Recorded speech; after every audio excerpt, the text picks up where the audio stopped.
台湾是真的好久没回来了。哇哈！你看哪里是我小时候印象不光朝天门，多年都没回来了。我小时候朝天门，小时候在批发市场。对。空中道路3层，飞机、索道与轻轨，地面3层马路，水里跑着轮船。欢迎来到8地城市大重庆。高架桥上，星星骑着机车在车流中穿行。穿楼而过的地铁把圆圆送到她要去的地方。女孩子就是不放过任何一面镜子。扭过头。出租车上的肖战感受到了回家的放松。我们的3位主人公在城市的不同维度穿行。17时候，天天在留守换乘。我有一天就是挤3号线的时候，被挤到那个玻璃门的边框，然后下面就是那个，下面就是嘉陵江，然后你就被贴在那儿，然后就恐高的人就会犯晕、脚软，但真的很漂亮。我记得以前大家跟我说啥子苍蝇馆馆，苍蝇馆馆。对。哎，明儿到时候我来带你去吃重庆小面，你吃了那个味道，你都感觉回味无穷了。你吃干点加个煎蛋嘛。或者是哇，都是干点加煎蛋，哇，口水都流出来了。明天早上我就来接你。可以，没得问题。好的。凌晨3点起床，4点煮面，油辣子、花椒粉、花生碎、小葱、香菜、芝麻酱备上，等待最早一批出租车司机顾客。小面店老板和他们的第一波顾客唤醒了重庆。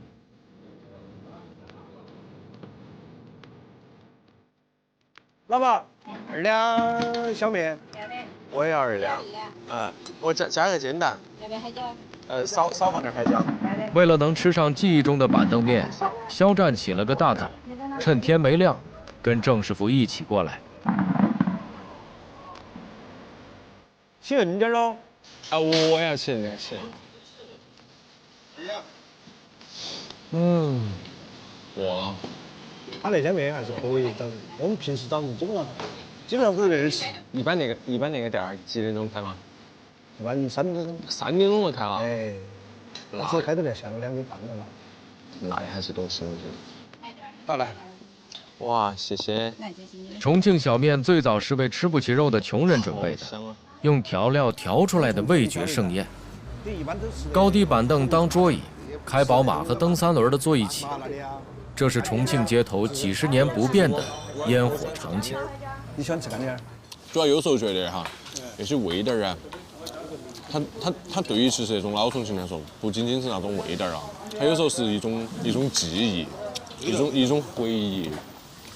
你不晓得，那会儿早晨我也在这吃面，吃面碰到2个外地的，他第一次在重庆来吃那个麻辣小面，哎呀，把他们2个骂惨了，真的记不得啊？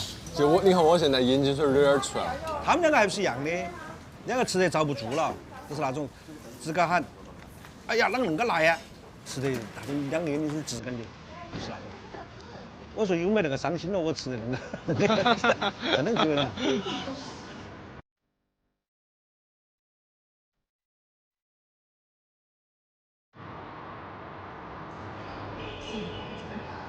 23岁的圆圆是古老的相声行业里一名年轻的从业者，重庆本土曲艺剧团原声社的元老。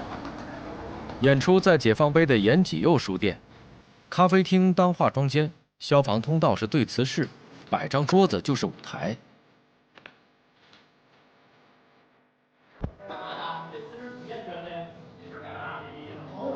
扮演者李圆圆、于正豪，掌声有请。圆圆是少见的女相声演员。传统相声中万年不败的屎尿屁粗俗梗，女生不太能说，或是她要寻找更升级的表演方式。谢谢大家。刚才主持人也说了，之前都是男生在表演，对头。现在不一样了，啷个嘛？一对女娃给大家表演一段。我们今天是。讨厌。爪子嘛，你还真的当真的吗？2个女娃。圆圆来自和重庆相爱相杀的四川，被重庆人热情的接纳。基本功，说学都他妈这么快。说学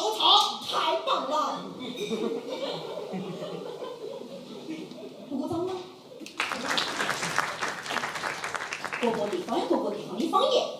我觉得你在说废话。重庆方言相声早已存在，但在抖音上走红，也就是这1、2年。之前原声社演出时，常常演员比观众多，如今终于有了第1桶粉丝。不仅合影是工作，被捏脸蛋儿也变成圆圆的一个工作项目。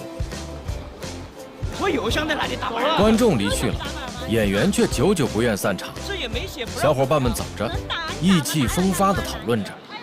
搭档于正豪声称要在解放碑的街头打一段快板儿。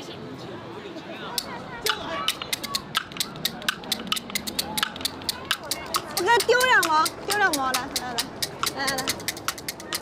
记得捡啊，记得捡。你看后面小哥哥眼神不一般，看到没？看到了。小哥哥眼神很不一般，把他抓走，随时准备抓走了。来了，来了。哦，你放个碗，给你打上来。去，这个相声好比伸手不见五指。这是20多岁才有的激情。演出没有散场，因为梦想已是生活的一部分。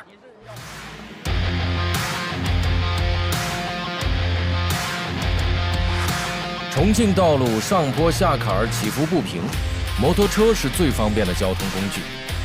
辉煌时，重庆造摩托占据全国半壁江山，称霸东南亚。重庆也因此被称为摩托车之都。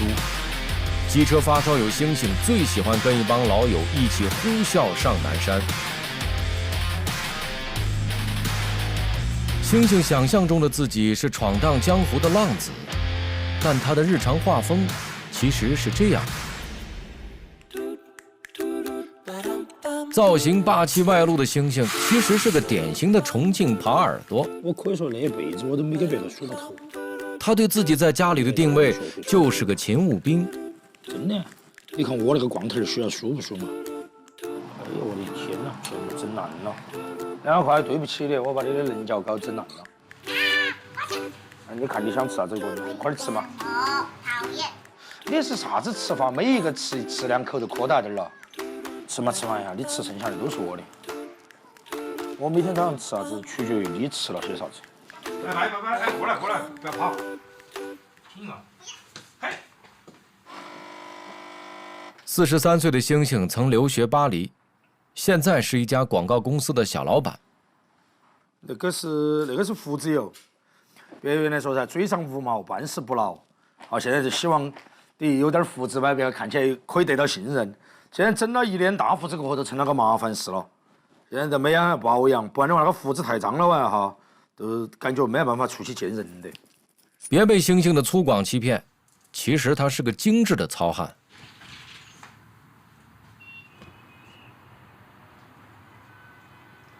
自家阳台上，老重庆星星见证了新重庆的成长。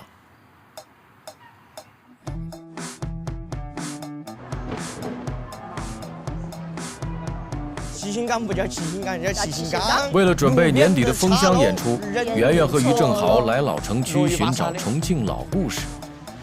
嘿，同源楼，那个应该是后来弄的了。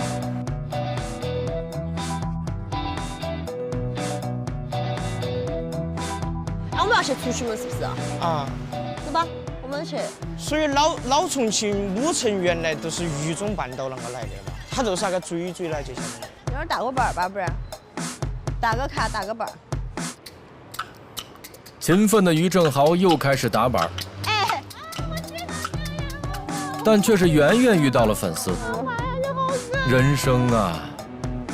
太可爱了，你觉得太可爱？是，哎呀，别，过来就逛一逛这些景点，就逛一逛这些老城墙啊，然后就找一找历史故事，然后就写素材。咋还有粉丝？我今天没画。重庆古城门9开8闭是参照9宫八卦布局。如今许多城门已不复存在，但八卦迷宫却成为了城市特质。哎呀莫，老黑了。在山城，问路是刚需，因为重庆是个让导航暴风哭泣的城市，经常导航说到了，你离目的地还有3层高架桥。那航号来了嘛？有吧？那里面都是。谢谢。在山城迷宫中，有许多虫洞般的通道连接不同维度，随便一个不起眼的入口都能把你带到另一个高度。来问下呀。最后一站是朝天门码头。你还 OK 吗？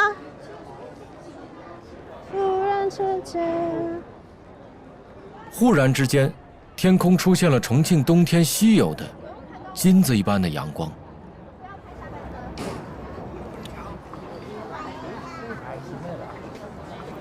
外地人来重庆的话，可能更多的都是看重庆的那种奇观，对，就是那种高低起伏的东西，你们在外地看不到。但是实际上，你到重庆来的话，你看不到太多表演项目也好，或者是特色景点也好，那种都很少。对。所以说我原来有点小吐槽个人生活的那个城市的意思啊，我都说重庆现在只那个壳壳，我们现在做的都是让它有灵魂。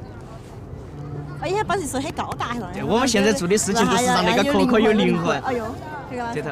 朝天门是重庆历史上最大的码头，它的外形犹如一艘乘风破浪的巨船。在过去的几百年间，溯江而上的外地人经过漫长的航行，看到巍峨壮丽的朝天门，就知道一个大码头到了，将有一个更大的舞台等待着自己。这边老的跟新的相汇合，这还挺奇妙的感觉。就是以前暑假的时候就会过来学画画，就住在川美里面，这儿就后街。哇，好久没来了，我都有好多年没有来过了。有一段时间说老川美要拆了，全部搬去大学城，其实还挺伤感的。交通茶馆，你看交通茶馆还在呢。这以前还是个网吧呢，我还在这上过网。真的过得好快。胡记蹄花汤特别好吃，每次来都要吃，现在还排队。以前我就在这上面的一个画室，复兴楼，就是我说的这上面有上百家画室吧，应该都在这里面，太吓人了。没变，其实这条路还是没怎么变，还是这个样子。对于少年时期的肖战，进入黄觉坪，就感觉进入了梦想开始的地方。修车，星星只来大渡口猫鼻梁找七哥。修警察的车吗？哎，可以哦。那儿成了特约维修点喽。这儿也是他们三脚猫胯子群的据点。还是右转的时候有点叽嘎叽嘎响。刹车还响不响嘛？刹车也要响，但是没那么恼火的了。你装那个确实好看。你手上都看起像个玩具车样。七哥听声音就能知道摩托毛病出在哪儿，是本地许多警察修机车的不二人选。才追得到。哎呀，看起来好乖。星星看到一辆跟自己同型号的胯子，有种英雄见英雄的兴奋。这是两台娃儿，两兄弟相见了，好舒服。啊，他改了握把的，改了个老握把。哎呀，安逸安逸。哎呦，还改了音响的哦。那是个香炉，注意。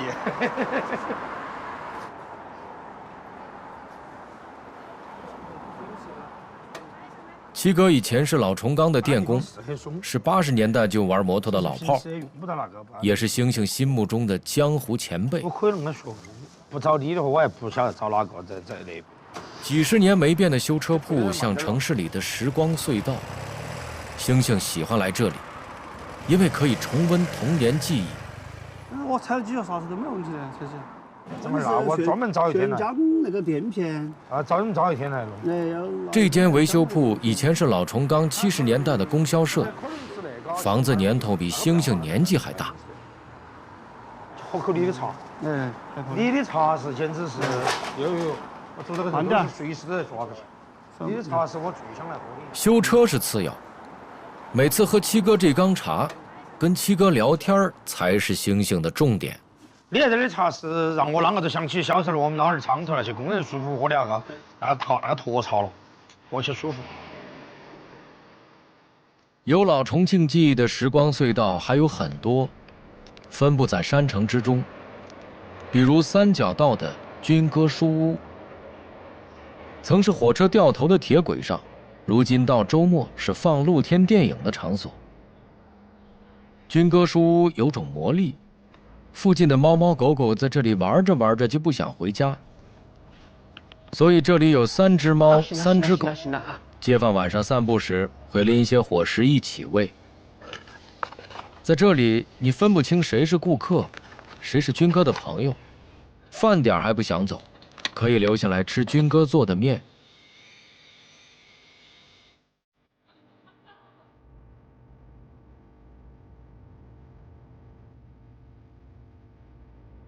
傍晚时分，肖战走到了军哥书屋。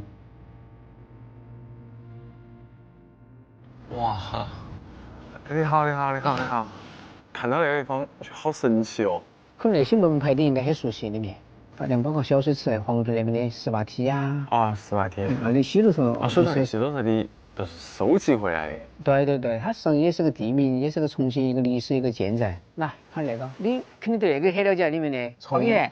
重庆语文儿，雀雀儿，丁丁妈，丁丁妈儿不存在。像我们经常口语，第一句话都是不存在的一句话。对了，不存在，不存在。后来我们才发现，他们拿的重庆语文其实是星星做的。大扑帕。喜欢发掘城市记忆的人们总会相遇。坐会儿嘛，在外面。来，走。哎呀，来，整点红茶。漂亮的小伙儿。小心了，不要真的有点熟。熟，我觉得有点熟。他说他觉得认得到你呀。我觉得。长了一张大众脸。大家都是住到那附近的吗？还是？我不是，但是我住这边近。像我上班的那个地方很近，但我都不晓得，以前都不晓得这个地方，看到书我才晓得这个地方的。坐噻。我觉得大家都好很有爱心，好随意，而且给那个喂狗啊那些，给狗带狗粮啊那些啦，因为那地方都是流浪狗。他们都住附近。重庆离开了好多年了。我大概接近5年了，回来第一件事情还是吃火锅那些。我昨天还吃了，然后拉肚子狂拉。那应该整点老鹰茶。我现在还在拉，然后眼睛里还长了个梅粒肿，今儿早上起来，哎呀，恼火惨了。小面吃了对吧？吃了，今儿早上。小面我觉得重庆小面确实。是了。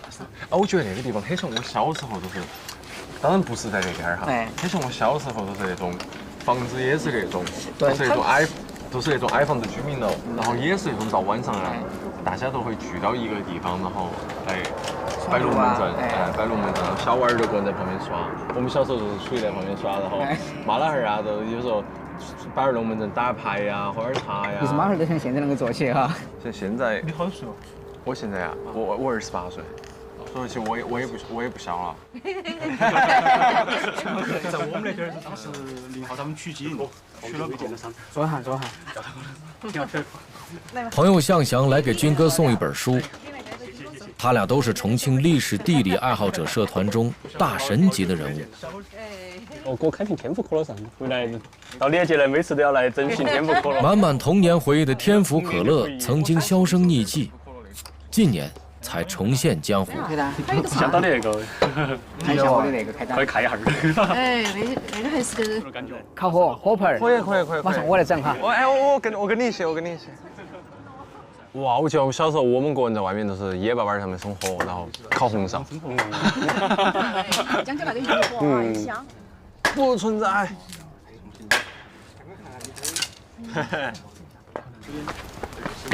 军哥现在每天都在这儿吗？基本上。哎，精神都在的。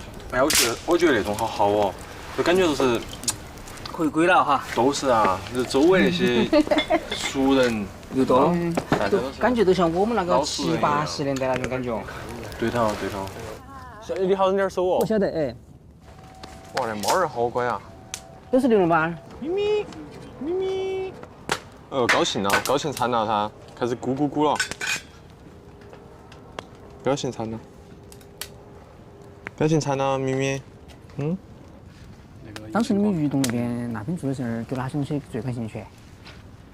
其实我们也是靠到江边啊，比如说晚上放学呀，这些江边去谈水啊、游泳啊，然后有防空洞啊，也在那边耍。啊，我记得防空洞，我小时候的时候，其实都是一个现在人的纳凉的一个地方。只要路过防空洞，哇，那个风，就是那种凉风刺骨的寒冷。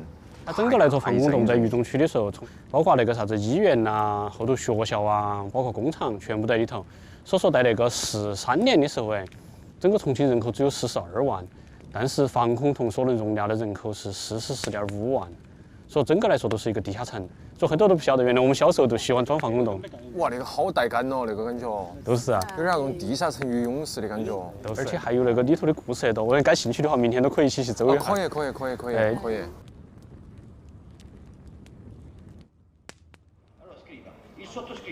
原来在外地待了10年，特别是每次过节的时候都特别。今晚的露天电影放的是意大利的《美丽人生》。那个电影都是聊户外那些噻。对头，好感人哦！我现在大概具体已经忘了他说的啥子了，但是都记得他后面是为了他女儿，是不是？那现在想的话是父亲对你影响大吗？还是母亲对你影响大？父亲对我影响大，我老汉儿对我影响大。我也是老汉儿对我影响大。所以说，有时候老汉儿啊，像父亲那种对娃儿的爱哈，不像妈妈对娃儿那个外放哈。对的。其实还是有点收到起的，更多的是走一个内心。对的。你这儿说得好，走个内心。像我老汉儿对我其实也从来好像也在我从小到大的印象里面，我觉得我老汉儿好像也没对我说过很外化的话，这样想你啊、爱你啊那种。对哈。都是我妈说。但是啊，我老汉儿，你永远都感觉到我老汉儿他是用实际行动在关心我。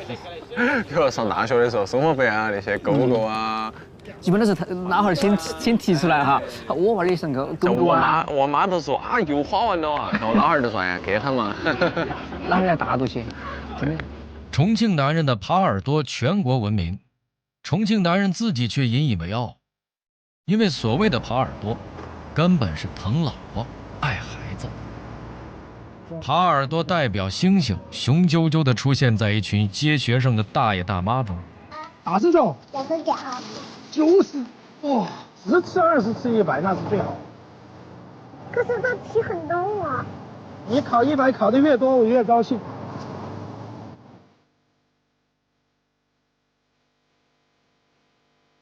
底下，海底，栏杆。栏杆是指的栏杆，不是蓝颜色的杆。嘿嘿嘿嘿。1、2、3、4、6，什么乱七八糟的？还你们那些题啷个出的？这个都无厘头题，全部是些。你啷个算出每一户的人来的？辅导作业的温馨时光没有持续太久，很快，星星因为出题的不严谨，开始生气较真儿。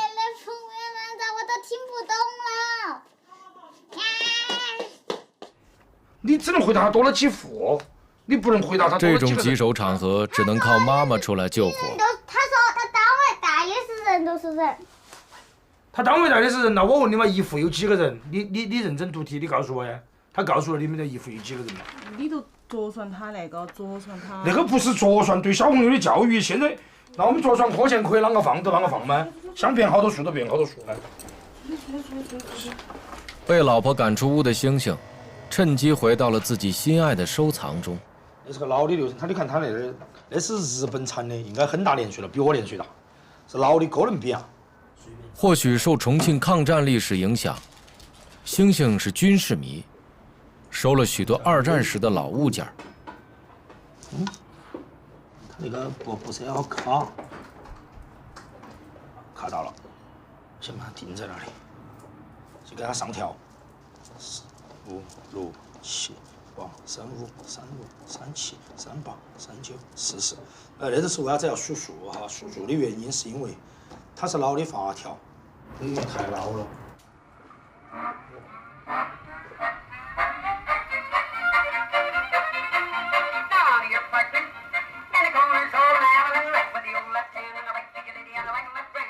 这张几十年前的唱片，居然还能唱出2战时美国的流行曲。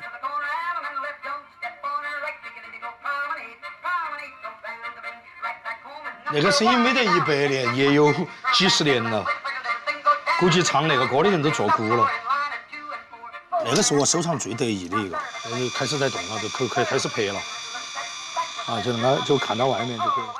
那是台剪辑机，就相当于我们的Premiere 啊那种里头的那些东西。这里有个很老的一个间谍机，间谍相机，是因为我遇到了，我觉得太漂亮了那个机器。我一直觉得我收藏那些东西的原则是一个原则，我不是那个机器的主人，我只是它的保管者。今后还有可能还会到别人手上去，啊，到别人手上的话，这个东西传下来都不得了的，那都是人类智慧的结晶，你不管它是为啥子，那个声音听起都特别舒服。有的时候我一个人的时候，我会把那个东西摆一地，慢慢看，那种有点儿，你看过《魔戒》里头噻？那个小妖怪看到魔戒的那种感觉，那个时候我的表情可能我在想的话，可能很贪婪。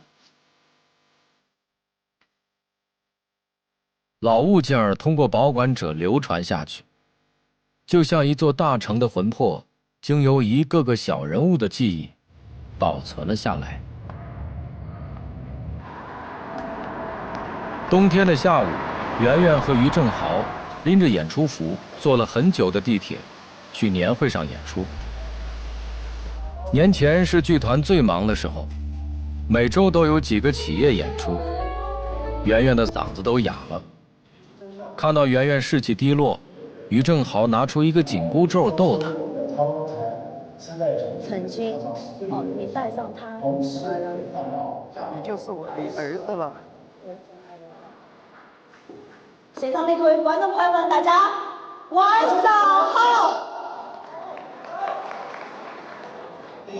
今天我们两个来给大家说一段，说呢也不敢说，还介绍一下，来给大家介绍一下啊。我呢叫李圆圆，旁边那位是我的搭档。你看啊，咱们现在重庆建设的非常的好。年会的气氛跟小剧场演出完全不一样，台上说学逗唱，台下自顾自社交碰杯，是每个新人演员必经的挫折。这也是圆圆把理想当成职业后必须付出的代价。身旁的好朋友、家人们积极分享。我以为你要再说一个。那这酒刚开始喝，嗓子皮了。我听都听出了，专门给你递的词儿，你还不那个？哎呦！即使是没人在听的演出，下台后2个年轻人还是严肃的复盘。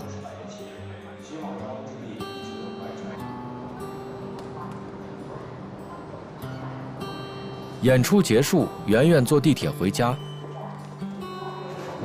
脱下演出服的她露出疲倦的神态。轻轨夜晚搭载的大部分是像圆圆一样疲倦加班的本地人，肖战也曾是他们中一员。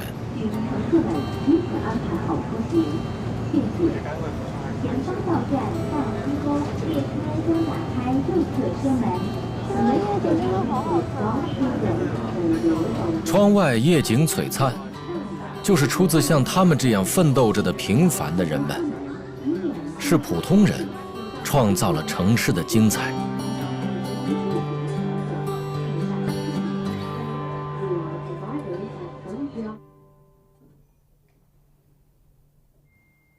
鞋还来不及脱，就倒在床上睡着了。晚上他还有一场直播，这是日常工作的一部分。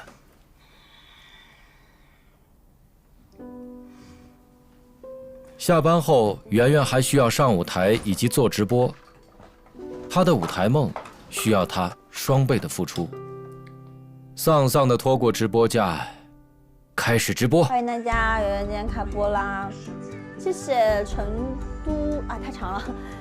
你们平时在哪里表演哟？我们平时是在周五在沙坪8文化馆摆个场呀。要不是他往后查。哇，你把脸离远一点，你把我吓到了。和于正豪连麦，小伙伴又开始并肩战斗。不知不觉，圆圆又露出舞台上的神采。主办方安排你们2个人做麻将房，就你们俩对摸是吧？对摸，糊了，清一色。在老家，圆圆的同学已经开始结婚生子，但在重庆这座大城，像他这样的年轻人才刚刚站到了起跑线，苦涩与甜美并行。挫败感是真实的，鼓舞也是实实在在的。说重庆在推着我成长的圆圆，和重庆这座城市一样年轻。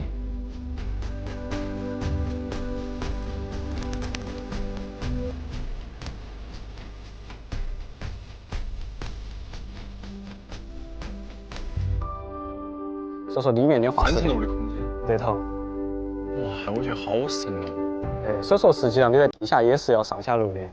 等会儿我们活动都还是看得到那个楼梯。向翔如约而至，带肖战探寻地下重庆。武当俱全。他们的第一站是南岸黄山防空洞。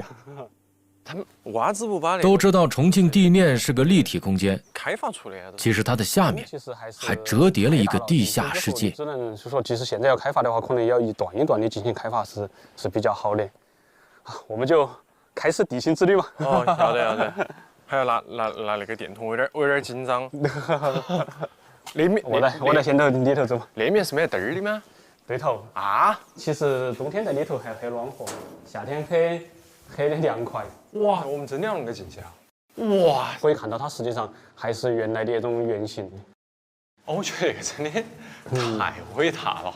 你像，其实我在重庆生活那么多年哈，我对防空洞的了解其实还是很少。我们可以在那个里头去看一下，那是以前的那个指挥室，然后以前的一些重要的军事会议会在里头开。你看那个墙上头那块儿，实际上是非常有那个玄妙的。实际上它是分了几层，你摸一下是像泡沫一样的东西，都是随便再轰炸，哪怕那个洞子要塌了，在里头是点儿都听不到声音，也没得任何的震动的。而且它是两边你看各有出口，都是说通的，哪怕那边出现了一些意外，那边还可以走。对头。我都完全不晓得，我就哦，慢点咯。哦，是不是感觉有种恍如隔世的感觉？啊，像那种入口的话，肯定还有很多哈那种口儿，漫山遍野开了无数个那种洞。实际上我们都可以看一下。然后你看，那是原来的那个，实际上也是一个指挥大厅，然后后头改成了那个相当于。那是在哪点哦？原来是朝天门，已经没得了。哇！然后我们最多的是原来那个解放碑啊、朝天门地下商场噻。那现在都是在里头的。所以说有印象。所以说地下商场也是防空洞。对头。重庆可能是地下城使用最广泛的城市，每天有几十万人穿梭在昔日的防空工事里，而浑然不觉。一半现在地下，像我们地下通道、地下商场，原来我们还有菜园板去卖书哎，那个地下书室都是防空洞。对头。啊，包括我们穿的很多那种地下，你有没得印象？可能你都走过的。我们走了无数次，我是没想到它是个防空洞。都是啊，而且你看，它也实际上在那个时候它都有，而且很多地方它实际上都是有那种都是支路的，现在把它封了。哇，太有意思了！而且那节正好在航线上头有一种那种时空陡移的感觉，然后对，感觉又要轰炸了。原来走到里头的时候，经常都有蝙蝠那个哗就飞出来了。哎，我记得也是，我记得小时候都上野洞子，然后也是有那种很多蝙蝠，我们拿火柴往里面划，哗都飞出来。哇，那你还是很勇敢了。我们当时都，所以说我觉得那个说重庆是魔幻的嘛，它其实不光是地面是魔幻的，地下也是魔幻的。对头。像你像我们现在提到重庆很魔幻啊，3D 城市哈，一直只是说它的地面有好魔幻，其实我觉得它的地下反而比地上还要丰富。所以说当时的躲防空洞实际上常见的情形是啥子？都是警报一响，都本能反应全部都往防空洞里跑，然后全城人都在跑，所有都是拜访的一些老人来。他说起躲洞子那段经历，他都不是觉得那是一段苦难的经历。他说每次那个警报响哎，他说他都特别期待。我说你轰炸的话还是很期待。他说因为隔壁班他有一个很心仪的一个女孩。那个真有点像我们有时候比如上学的时候出早操哈，苦中作乐的感觉哈。所以说当时我觉得重庆人现在那种性格也有那种一种传承。我们应该往哪边走啊？那边是不是？对，我们应该是往那边走。走了，感觉有2个动作，我们感觉都有点迷路了。对，他应该是往那边走，哇，哇哦！哇，终于看到墙。哇，大老鼠跟飞老鼠。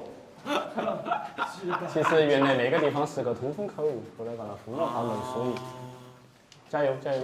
哦，不要吓它了，它会掉下来了，嘿。走了，快点走了！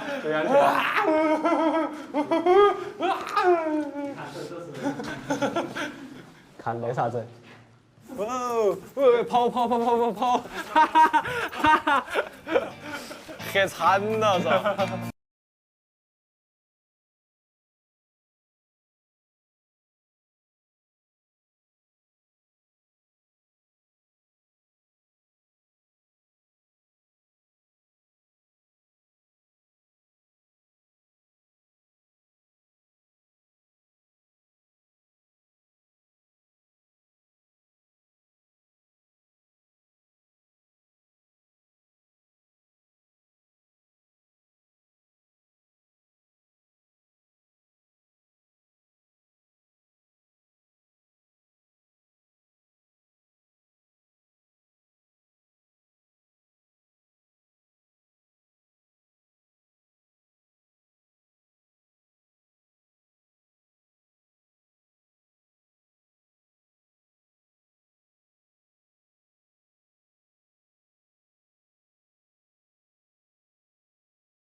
探洞完毕，两人来吃冻子鲫鱼。哇，都是在外地都看不到那种。你看油好舒服嘛，红橙橙的。嗯。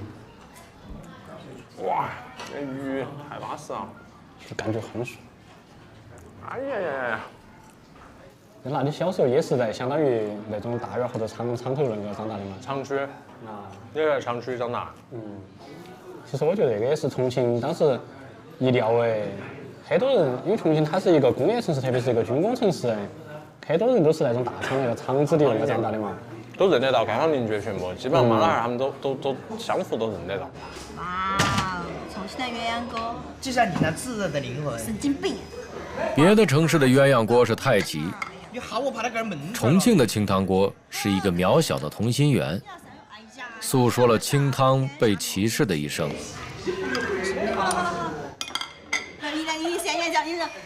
这个。封箱演出开演在即，圆圆约了闺蜜和搭档一起吃火锅，放松一下。没有跟上。神经病！没跟上，跟上节奏了吗？我们应该有3年没有去吃饭了，2年。有那么久？不至于。因为我说了嘛，我记得我们两个上回儿见都是上回儿在那个医院。你是看颈椎的嘛？不是说当时那个说的那个好像长了个啥子吗？当时说那个妇女包，你说你颈子不舒服，都是那个，真的。结果都是说的肉多了。朋友已经1年没见面，相互挖苦起来，还是这么知根知底。你他妈半夜三更我送你们2个，你还记不记得当时我们填那个相声有新人的报名表的时候你写的啥子？我说因为我想红，没有忘了，我说因为啥子？你还写了一个证明女的也可以说相声。对啊，证明女娃可以说相声，还有一个想让我妈认同我。男娃儿一般屋头管得没得那么严。等会儿。你是啷个说服你妈那会儿的？我妈现在也没有说好让我放心。经常会念我喊我回去，偶尔也不经常，不能说经常。我妈又不好意思说想我，我妈就问我是说很委婉问我说，你好久回来哦，好久忙完。妈妈想让圆圆当老师，圆圆让妈妈等自己3年。我觉得我冷血得很。直到去年，她在抖音有点红了，她的舞台梦才变得真实了一些。我从小到大都很听我妈妈话。我好像从小，我妈让我考重点班，我就考了重点班；我妈让我考2中，我就考了2中；让我考绵中，我就考了绵中；让我考师范，我的6个志愿全部填的师范。我高考志愿都不是按照我自己想法填的，就是家头让我填的师范。所以到了后来之后，觉得成年了就可以不听妈妈的了，就可以自己想做些自己的事情。妈妈的话就不用。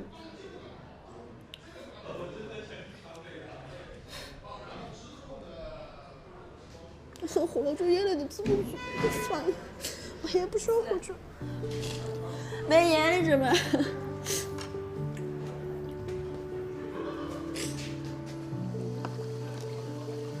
我喝酒了，我都很想哭。大家都很喜欢我，点头。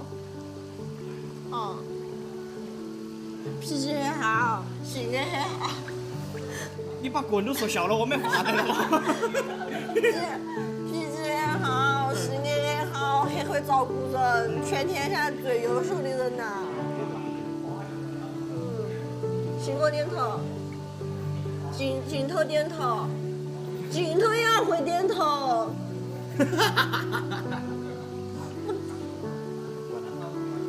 要不是你太贵了，我给你砸了，我跟你说。圆圆在解放碑演出，附近就是像大船一样的朝天门码头。这座乘风破浪的城市，给了这个外地年轻人无限的可能性，给了他无限的希望。2块的小票我们要掐点儿。小贝。拿点嘛。2000块的小票，那以前是老爷住的地方。周末，星星一家去老崇刚改造的工业博物馆玩。妈妈的老爷爷住那点儿。啊。爸爸的外公也在那边上班。星星和妻子都是老崇刚的长子弟，小时候可能还一起在职工澡堂子里洗过澡。吵，但是原来那个地方是最繁华的地方。什么叫繁华？就是很热闹，下了班儿卖包子啊，卖油条啊，卖饭呐，大家在里头买菜呀、粥啊，商店啊，都在那点儿。原话以前爸爸妈妈洗澡都到那儿来，那个下头来洗澡。爸爸小时候那儿来洗过澡的，说不定那阵还遇到过妈妈的。那个地方小，你看那个高炉。那你们不是工作才认识的呀？是工作认识，但是小时候我们在。是啊，那是后来才发现的。对，后来才发现，小时候可能在一个，我外公跟你爷爷是好朋友。反正就是我们2个认识晚了。就认识晚了，认识的实际上是晚了。不一定有今天了，是吧？对。那可能就是只能叫哥哥了。对。工业博物馆，原来那儿就是崇刚。以前我们小时候都看到烟囱高头一直冒白烟儿，好像说是把钢炼好了，然后都运起走，都在那个。妈妈尽是给你乱讲，那些你要听爸爸的。火车主要是运啥子来？运煤炭和运。你看那儿站那个工人，他戴了一个那个像爸爸那种帽子，是怕太热了烧到起后背。戴那个眼镜，那个眼镜是个墨镜，因为那钢水很亮噻，容易把眼睛刺伤。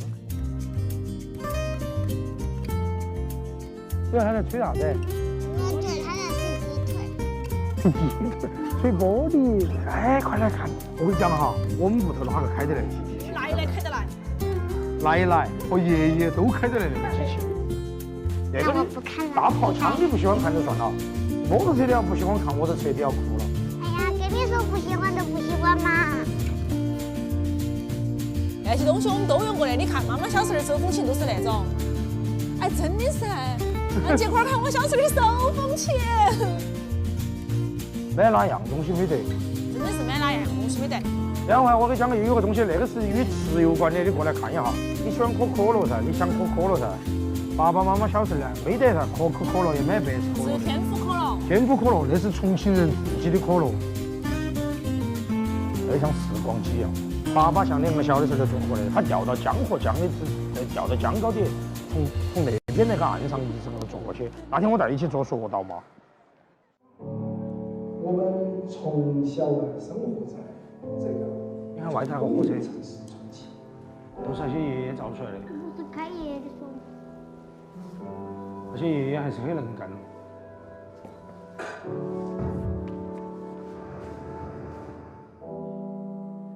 从祖辈开始，他们是我们的东西。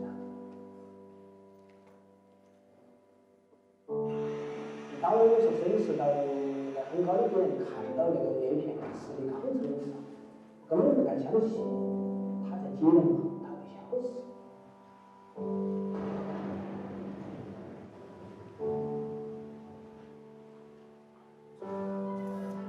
所以这个城市真的是无法用一个词语来形容它。如果硬要我想的话，我觉得是一个复杂的城市。反而我不会用网红城市来形容它，网红城市概括不了它。我觉得重庆它是一个很有自己内心的那个核儿在的一个城市。回重庆，你要说有什么特别开心的，也没有，其实就是一种回家了的放松感。啊，我也喜欢这里的每个人，我觉得他们都很真诚，都非常有自己的特点，就是特别的豪爽耿直。在重庆的最后一晚，肖战去坐长江索道，往下俯瞰，沉静的老城区和新起的高楼杂糅，魔幻的被压缩在同一个时空。所谓网红的背后，是一个城市悠长的底蕴，憨直倔强的精神。我从大一开始就加表演团，然后误打误撞开始说相声，然后特别是当第一次站上舞台之后，就觉得就想一直说下去。老子天生就属于舞台。年度封箱大戏上，圆圆和小伙伴们唱起了城门谣。重庆我待了4年半了，这个城市其实很热情，哪怕是陌生人，大家对你的热情度其实也挺高的，大家也像家人一样，所以就不想离开重庆。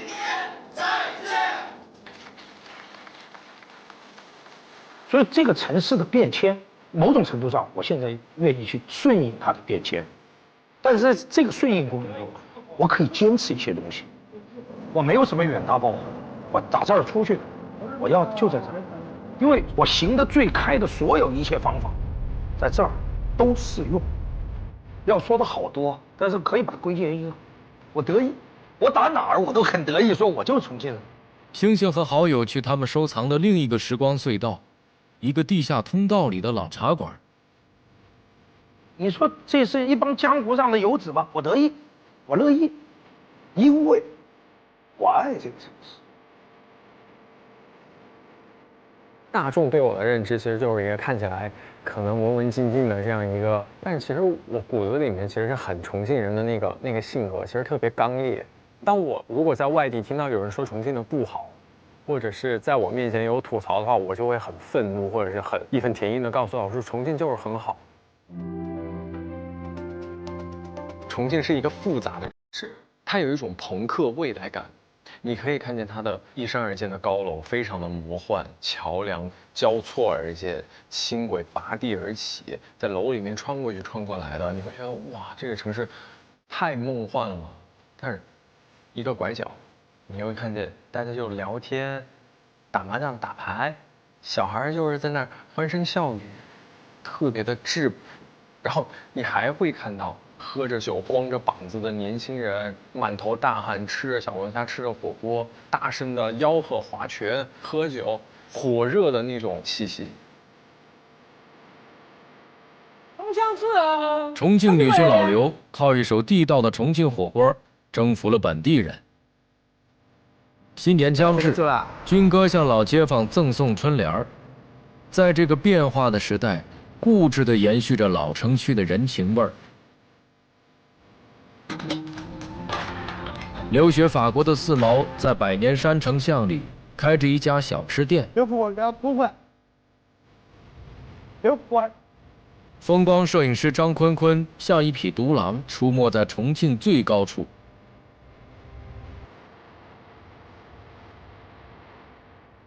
在重庆，我们遇到了许多有趣的人，他们每天都要走过高低起伏的道路，有时站在山顶，有时又走入谷底，但每个人都深爱着这个城市，就像最终我们会爱上自己的生活，爱上生活里的烦恼、痛苦，爬过梯坎，穿过洞子，用滚烫的心拥抱生活。本节目由痛快中国燃的康师傅冰红茶独家冠名播出。我哋啲人可以专门去高处的啊。艾米，不要吃土哦。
更多节目精彩内容尽在新浪娱乐、新浪综艺。